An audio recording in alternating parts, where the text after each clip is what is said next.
అన్నదాతకు కూటమి ప్రభుత్వం అండగా నిలుస్తుందని ఏపీ వ్యవసాయ కమిషనర్ చైర్మన్ శ్రీనివాస్ తెలిపారు. అన్నదాత సుఖీభవ పీఎం కిసాన్ యోజన పథకంపై సమావేశం నిర్వహించారు.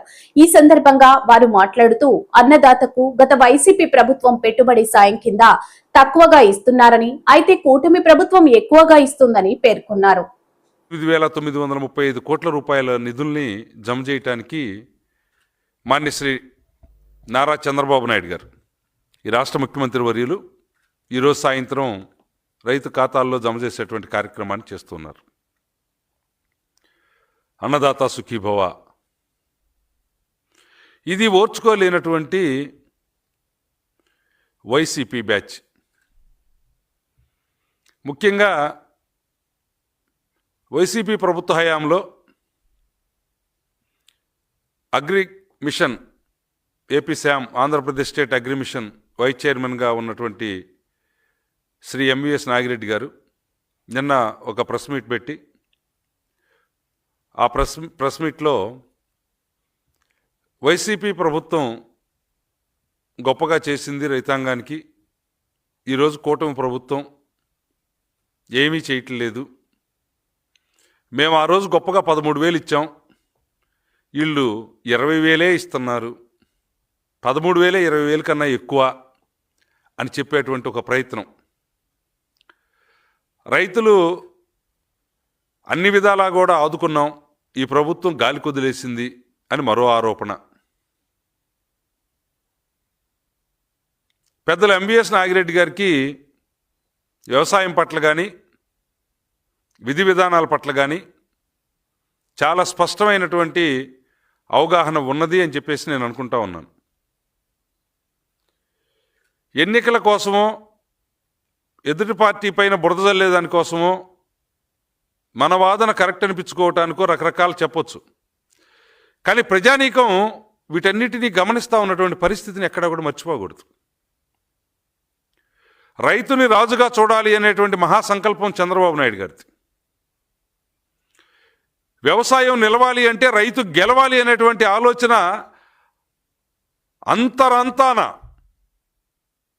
తన అంతర్గతం అంతా కూడా మదనపడి ఆలోచన చేసి నిరంతరం ప్రతి పంట పైన ఒక స్పష్టమైనటువంటి ఆలోచనతోటి దాన్ని ముందుకు తీసుకుపోవాలి అనే అధికారుల్ని ఒక దిశానిర్దేశం చేసేటువంటి వ్యక్తి చంద్రబాబు నాయుడు గారు.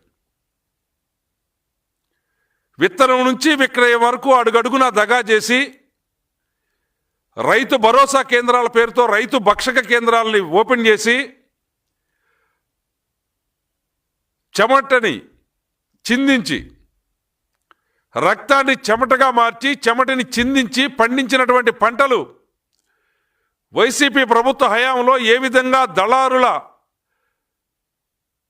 బ్రోకర్లు రాబందుల్లాగా రైతులను దోచుకొని తిన్నారో అందరూ చూసినటువంటి పరిస్థితి. ఈరోజు దాన్ని కప్పిపుచ్చుకోవటానికి 2 సంవత్సరాల కాలం గడిచింది కదా, ఏదో ఒకటి చెప్పి మభ్యపెట్టాలి అనేటువంటి ఆలోచనతో ఈరోజు కూటమి ప్రభుత్వం పైన, తెలుగుదేశం పార్టీ పైన, చంద్రబాబు నాయుడు గారి పైన ఆరోపణలు చేస్తూ ఉన్నారు. ఎవరి కాలంలో వ్యవసాయం బాగుంది? ఎలా కొలుస్తాం? ఒక విద్యార్థి ఒక క్లాస్లో, ఒక తరగతి గదిలో ఈ విద్యార్థి బాగా చదువుతాడు అంటే ఏంటి ప్రామాణికం? ఆ పరీక్షల్లో వచ్చినటువంటి మార్కుల్లో ఎవరు టాప్ ర్యాంకులో ఉంటే వాళ్ళు గొప్పగా చేసినట్టు, గొప్పగా చదివినట్టు. మరి వ్యవసాయంలో ఏ ప్రభుత్వం వ్యవసాయానికి అండదండగా ఉంది, ఈ రాష్ట్రంలో రైతాంగానికి అండదండగా ఉన్నది అనడానికి ప్రామాణికం ఏంటి? ఏది కొలమానం? వైసీపీ ప్రభుత్వ హయాంలో అంత గొప్ప పాలనే జరిగి రైతుకి అంత అండదండగా నిలిచి ఉంటే నాగిరెడ్డి గారు, జగన్మోహన్ రెడ్డి గారు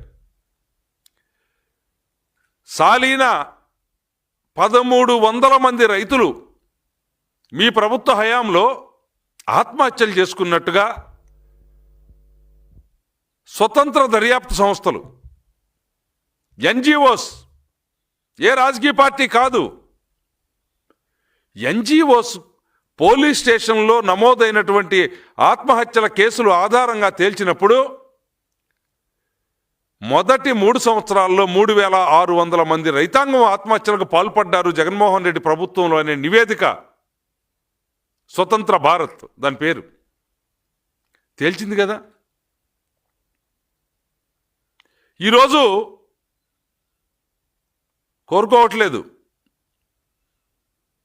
అది మాట్లాడటం కూడా నా మనస్సాక్షికి ఇష్టం లేదు. ఈరోజు రైతాంగం యొక్క ఆత్మహత్యలు ఎక్కడున్నాయి?